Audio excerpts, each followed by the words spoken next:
Hello, everyone. Welcome back again to Threads Cultural Conversations 2023. Today, I'm delighted to have Joseph Henrich with us. He's a professor of human evolutionary biology at Harvard University, and he was also a professor of psychology and economics at the University of British Columbia. So welcome, Joe. Nice to have you with us. Oh, it's great to be with you. Good. Well, Joe, I'm rather intrigued by your work because you're looking at societies and cultures across millennia, and particularly across, let's say, the West in terms of the people that you talk about in your book, The Weirdest People in the World. So could you maybe tell us a bit more about who are these weird people and what weird stands for? Well, so WEIRD is actually it's a backronym that stands for Western, Educated, Industrialized, Rich, and Democratic. And we coined that backronym back in 2010 when I was working with two co-authors at the University of British Columbia, Steve Heine and Ara Zion.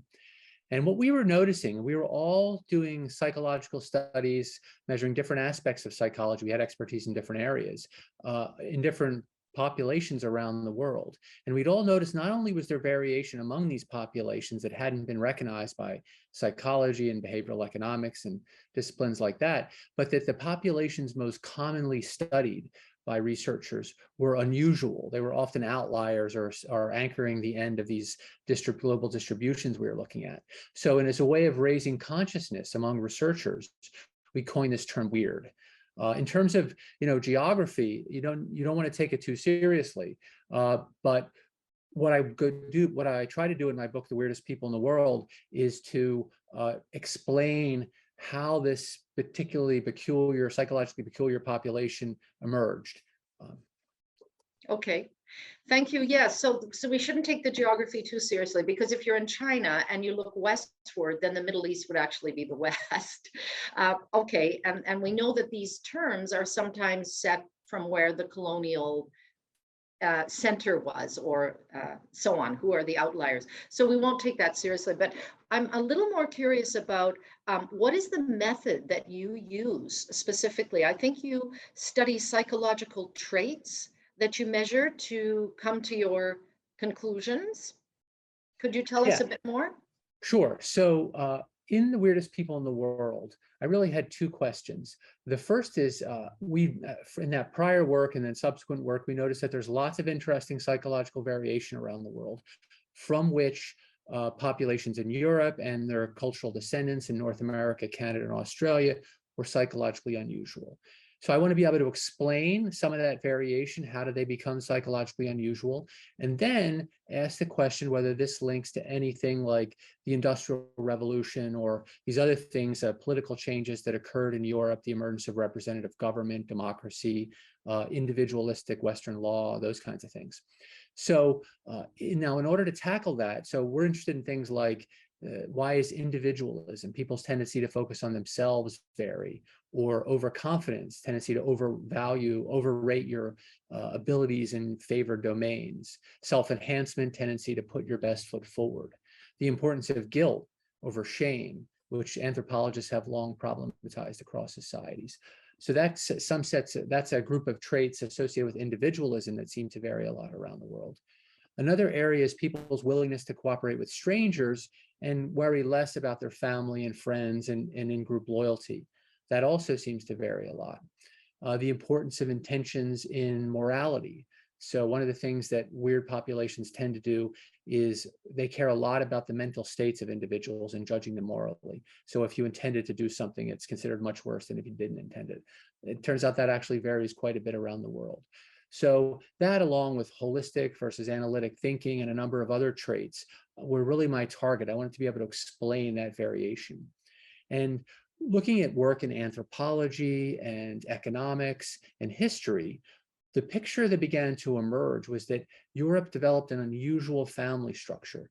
So unlike so many populations around the world, Europeans relatively early on, long before the Industrial Revolution or the Scientific Revolution or any of the things we associate with the emergence of modern Europe, Europeans lived in relatively, some Europeans, in relatively small nuclear families, monogamous nuclear families. They didn't have cousin marriage and clans and lots of the other things that create these broad networks of kinship that of the kind that anthropologists have documented around the world in lots of traditional populations. So where did that come from?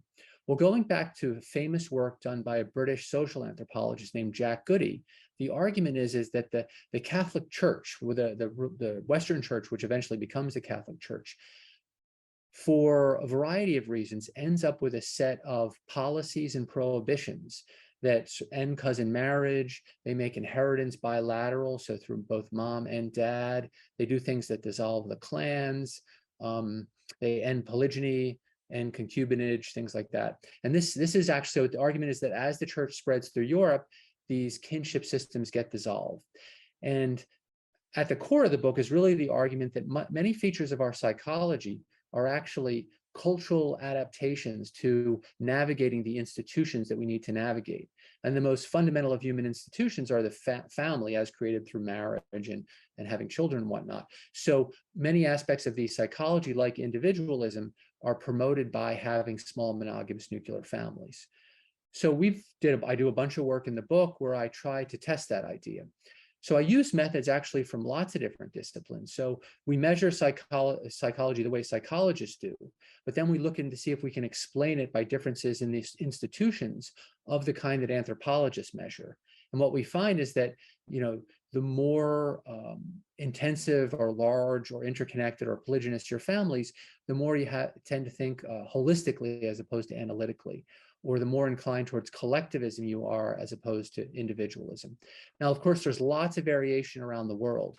So you don't want to accidentally fall into the trap of thinking about this as a dichotomous situation, weird versus non-weird, because there's lots of different institutions and they affect our psychology in different ways. So there's a mosaic of different ways of thinking. But anyway, so I'm trying to explain some of the variation, this mosaic with this kinship. Now, I try to anchor this in history, European history, by then looking at the effects the breakdown of the kinship had on the emergence of things like guilds and monasteries, the charter towns that spread all over Europe, the rising urbanization. And the argument I make is that the breaking down of all the things that kinship usually does opens the door for these emergence of these impersonal institutions, eventually leading to things like representative government, faster innovation, and things like that. So that's a quick thumbnail sketch of the book.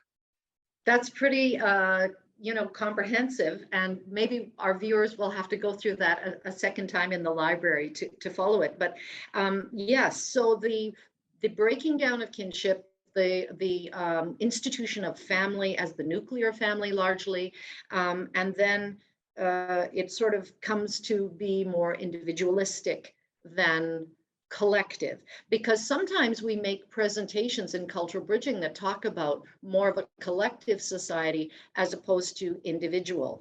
And so, yes, we become an individual family unit, but then we also have to work with, I guess you would call it, you gave a name to it, the impersonal pro-sociality. So that's an interesting concept, because if you think of, let's say, for example, natural disasters, when we have floods or we have fires or whatever we might have, people instantly help each other out. So, they seem to have this collective bent inside them somewhere, a collective tendency, but that the way they act in everyday life, it tends to be impersonal pro-sociality. So can I give you a quick example that would really make it grounded? I met a student the other day who's from an African nation. I won't mention the nation. And he said that, I was in Canada since I was 8, and I never had a chance to meet my neighbors until we had a huge snowstorm. And we couldn't get out of our garages and we couldn't get out. And then suddenly I met all my neighbors. So how does that work? We're very much inward in our own groups that we think are familiar to us. And then only in strange situations we break out and share. Well, so the idea of impersonal pro-sociality is that there's a set of norms that actually specify how you deal with strangers and people you don't know. And these kinds of norms, if you generally treat people fairly and cooperatively, even if you don't know them and you won't see them again, this really fosters the functioning of all kinds of institutions of the kind that we're all familiar with, where you have to interact with strangers, and also markets. So impersonal markets spread throughout Europe during the High Middle Ages, where you can actually have a trade with somebody and you don't know them, you might not see them again, but you can have some reliance that whatever you're getting from them is what they say it is. Whereas in lots of places, you would only trade with somebody you had an ongoing relationship with, because that would be the only way of being sure what you're getting is good stuff. So people live in small families and they interact with strangers, but what they don't do is to try to build a large network of relationships that endure through time, that is inherited by their children, for which if you need, say, carpentry done on your house, you tap your network and they tell you who in the network could do the carpentry or find you a lawyer or whatever you need like that. You just go out into the marketplace and find. So, you know, this world of impersonal markets versus this world of working through relationships and whatnot. Mhm. Very interesting point, because I've noticed that there's a lot of, in other cultures that I'm familiar with, a lot of long-term networking that's about building friendships that are long-term, where Right. you're not necessarily looking at personal gain right at that moment, but you're building a network so that, when you've got really a wide array of friends. I also live with someone who's from an African nation, and he's constantly on the phone with people from around the world, building those networks. That's right. So could we say that it's more about the transactional relationships in in our particular country here, to make it clearer for newcomers? It's more about the transactional, that finding the people in the marketplace, as opposed to building those relations, because sometimes people, newcomers just find us weird. It's very superficial. We say we're friendly, we smile, but then we shut off. So is it sort of maybe a tension between those two different ways of building relationships? Yeah, I mean, I think that gets at it as a question of as to whether um, you're using these norms and applying them to strangers and letting the formal institutions regulate your social interactions, or you're saying, I'm going to build a whole bunch of really dense, long-running, reliable relationships. And one of the places where this really came home to me is I was living in a small rural town in southern Chile, and I was studying some of the indigenous populations that live around there called the Mapuche. But within the town, I know there were all these stores that sold exactly the same stuff. And so as I walked around the town, I was writing down the prices. I was a graduate student, I didn't have any money, so I had to figure out where the cheapest stuff was. And so I mapped out, like, I get my rope over here, my buckets here, my canned tuna over there. But I found that I was looking at where other people were going and they weren't doing any of this. And, these are people that didn't have very much money. And so over time, this rattled around in my mind for a while, but I finally, having lived there long enough, I realized that people had long-term running relationships that went way back beyond the economic transaction. So they didn't mind paying a little more for their butter because, they've known that person, their mom knew that person for 50 years. And so the idea of not getting their butter there just didn't make any sense, because there were too many other aspects of the relationship that had nothing to do with the economics that was the only decision. So that's one way to think about it. Good point. Good point. So now we talk about our institutions and we're very proud of our institutions. We rely on our institutions. But coming back to that flood or fire or whatever, where sometimes institutions can't solve all the problems. And so, these relationships that we build with people, or our willingness to help each other out, maybe are we losing some things by not creating those long-term, deeper networks? I mean, are we lonely as a culture, as weird people? Are we somehow, you talk about prosperity, but does it always lead to happiness, I guess, is my Right. question, because we see many newcomers that bond with other newcomers, but yet somehow we're outside of it, if you know what I mean? Absolutely. So there's definitely trade-offs, because if you're investing time in developing one set of transactions or relationships, and you're not doing this other thing, building this large network of intensive relationships, there's a trade-off there. People love the feeling of being ensconced in rich networks. It makes us feel safe. It makes us feel cared for. So there is definitely a loss. And one of the things about Americans, but also Canadians, is that we move around a lot. We don't always live in the place we grow up. So we often don't have relationships that go back decades and decades and decades, especially if you move around more than once. So when you have this relational mobility, you don't get as much of that kind of feeling ensconced. So I do research in a remote island in Fiji. And there's this sense of which, everybody is helping everybody else. They all have a dense network of relationships. Kids wander in and will eat in any house. You can always get all of your neighbors to help you for any kind of project or anything like that. So there's this real sense of people taking care of each other. Economists have shown that, of course, having wealth makes people happier. There's a sort of general, it's not a linear relationship, it's a logarithmic relationship, but a general relationship with being wealthier and being happier.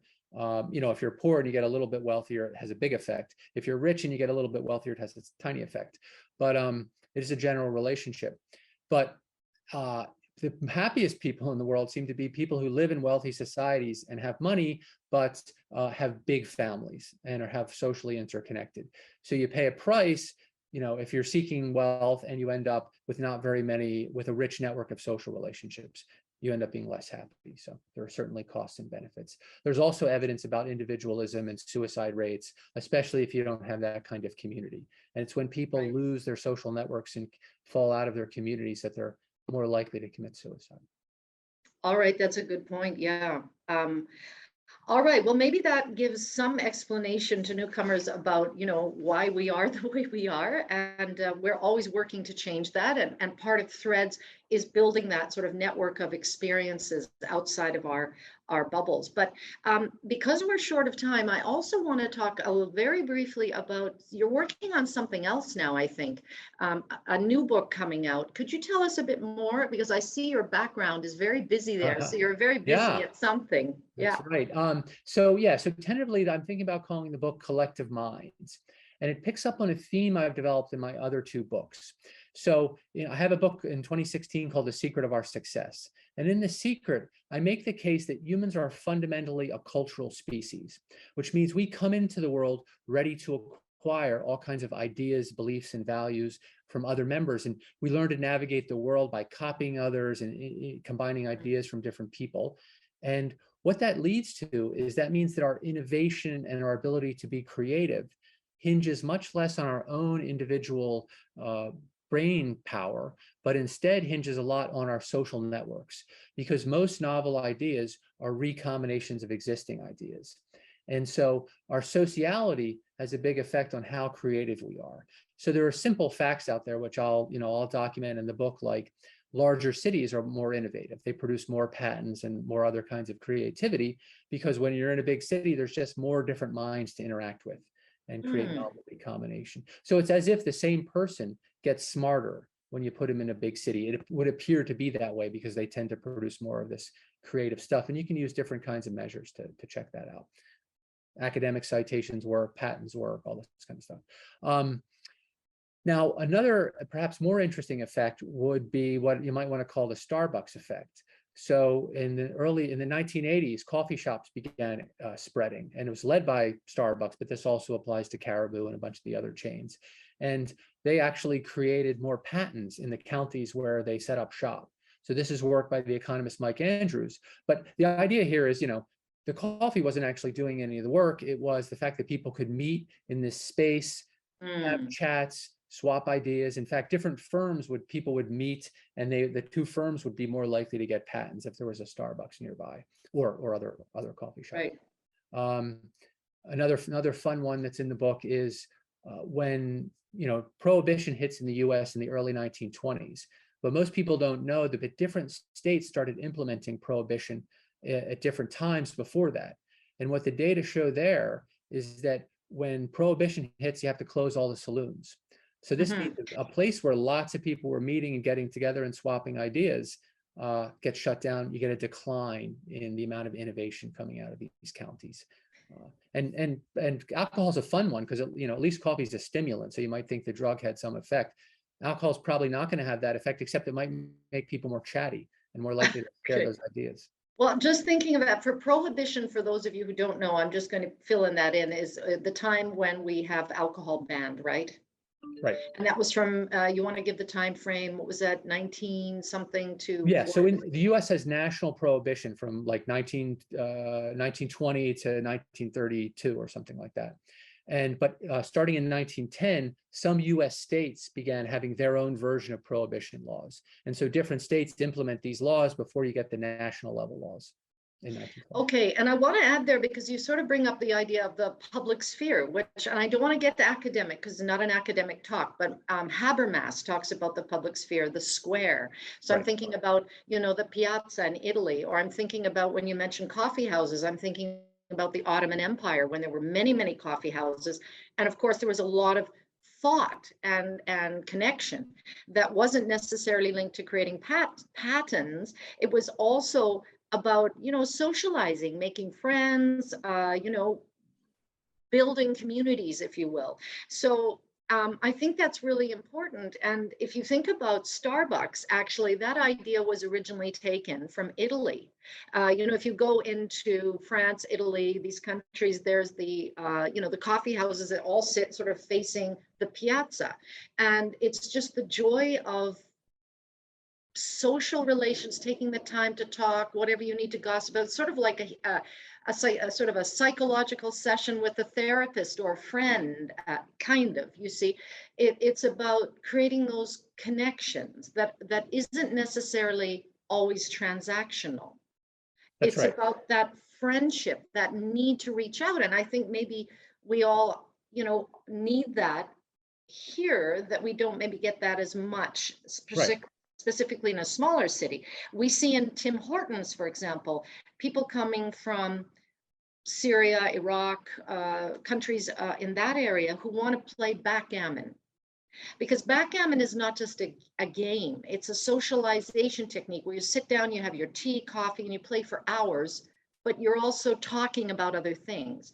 So it's about that time to share time with each other, which makes life rich, perhaps, apart from just creating the patterns. But I know you're giving that example because you have an economic point also to Yeah, you. so I totally agree with everything you said, and it's certainly true. And lots of political ideas appeared in coffee shops. So Yeah. you open the door for me to give another fun part of the book, which is that, as you pointed out, coffee shops start in the Middle East and specifically in the Ottoman Empire. Britain takes them. The first coffee house in London is actually founded by an Armenian, but then they spread widely and they perform the same function that what I talked about with Starbucks and I talked about with the saloons, is that people started getting together. And much of what became the scientific revolution was hatched in coffee houses in London. I like the patents just because it's a quantitative number, and I want to be able to give the hard. Okay.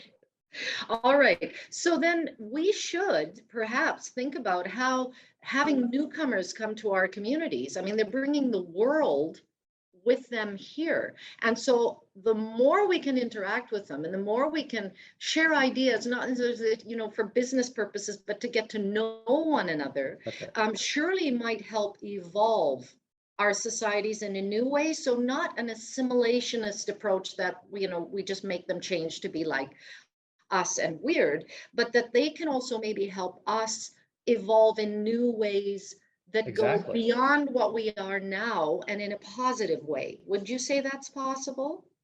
Yeah, and I mean that's one of the big things in the book, is that, you know, I look at the effects of immigration on creativity and the emergence of new ideas within the U.S. So pizza, you know, you can pick whatever, you know, I could tell you some technologies too, the AC power system, Nikola Tesla. So these were all Yes. created by immigrants, you know, political ideas as well. And so this rich recombination of ideas from diverse places has, you know, really the story of much of the positive change that has occurred in North America.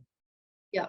Good you mentioned Tesla. Poor Nikola. He really took a hard hit, though. I feel badly for him in the end. Wonderful what he did, but he was you know, Edison was in competition with him. So unfortunately, well, I'd just like to end on one note, is that I've lived in another geography for 25 years, namely Istanbul, Turkey. And, you know, that whole experience of going to a culture that I was unfamiliar with and being so pleasantly surprised by millennia that they have of welcoming people and helping them along their way. I would call them the Turks people. So through that experience, I've had a whole new other way of looking at the world. And when I came back to Canada here, I was hoping that I could bring some of that learning and culture with me, and that openness.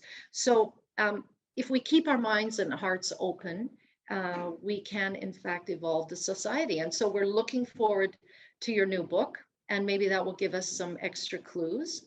And I want to thank you very much for sharing your thoughts today with us, Joe. And hopefully, we move forward in positive ways that help All us right. all. Well, thank you, Anita. It was wonderful to be with you.